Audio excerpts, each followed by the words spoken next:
এ পর্যায়ে যেতে চাই নওগাঁয়। নওগাঁর আম বাগানগুলোতে গাছে গাছে ঝুলছে নানা জাতের পরিপক্ক আম। শিগগিরই বাজারে উঠবে গোপাল ভোগ সহ নানা জাতের পাকা আম। এ নিয়ে বিস্তারিত জানাতে নওগাঁ থেকে যুক্ত হচ্ছেন সহকর্মী আব্বাস আলী। আব্বাস, আপনার সাথে যুক্ত হতে চাই। আপনি নিশ্চয়ই শুনতে পাচ্ছেন সেখানকার আম এবার চাষ কেমন হয়েছে, আম সংগ্রহ কবে নাগাদ শুরু হবে, কর্তৃপক্ষ কি বলছে?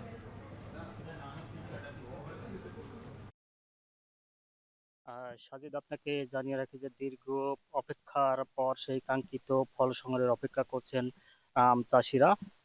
আজ বিকাল 3টা নাগাদ জেলা প্রশাসন এবং জেলা কৃষি সম্প্রসারণ অধিদপ্তরের পক্ষ থেকে সম্ভাব্য আম পাড়ার তারিখ নির্ধারণ করা হয়েছে। আগামী 22শে মে গুটি আম পাড়ার মধ্য দিয়ে আম পাড়া শুরু হবে এবং এরপরে পর্যায়ক্রম গোপাল ভোগ, হিমসাগর, নাগফজলি, ল্যাংড়া, আমরুপালি এবং বাড়িফোর সহ বিভিন্ন জাতের যে আম রয়েছে সেই আমগুলো পর্যায়ক্রমে নামানো হবে এবং তা বাজারজাত করা হবে।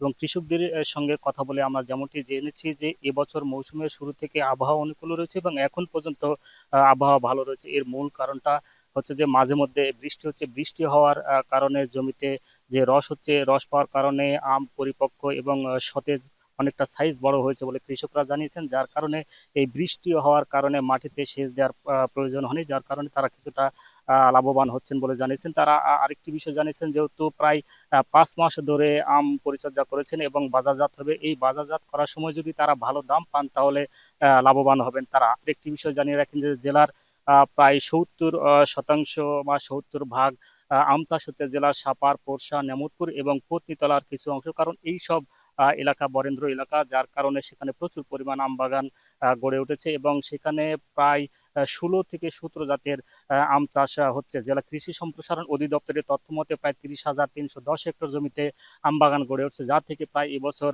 4,22,000 টন আম উৎপাদন হবে, যার বাজার প্রায় 3,000 কোটি টাকার মতো বাণিজ্য হবে বলে জানিয়েছে কৃষি বিভাগ। তো এই ছিল আমার কাছে আম বাগান পরিচর্যা, আম নামানো নিয়ে সর্বশেষ তথ্য। আব্বাস, ধন্যবাদ। নওগাঁ থেকে সহকর্মী আব্বাস আলী সরাসরি যুক্ত ছিলেন।